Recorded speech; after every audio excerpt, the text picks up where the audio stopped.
In today's video, I'm going to teach you how to build WordPress posts, blog templates, and post templates with Elementor. We're going to start inside your WordPress dashboard by creating a brand new blog post. From the left sidebar, open posts, and then click add new post. This gives us a real piece of content to work with, which is important because templates look much better when you can preview them with actual post data.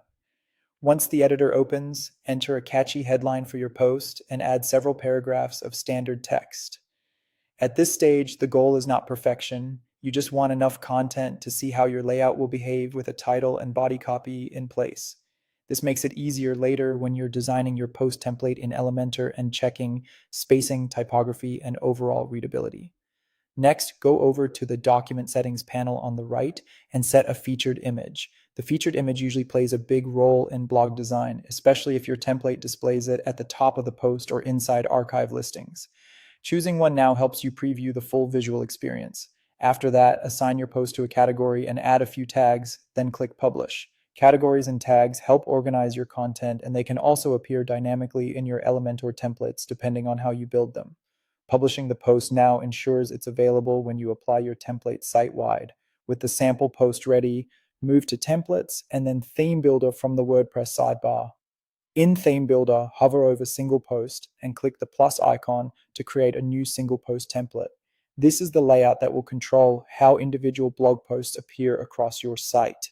Now build the single post template. This is where you design the structure and styling for your posts using Elementor.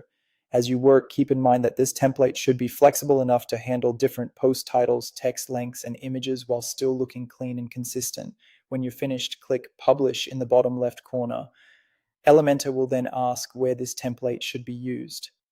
In the display conditions pop-up, choose Include, then All Posts. This tells WordPress to apply your new design to every blog post on the site. Then click Save and Close to confirm everything. Next, create the main blog feed template, also known as the archive template. This controls how your blog listing page appears, including the layout visitors see when browsing all your posts together. Finally, map your main blog page in the WordPress settings. This connects your WordPress blog page with the archive structure so everything displays correctly on the front end. Once that's done, you'll have individual posts, a single post template, and a main blog archive all working together inside Elementor.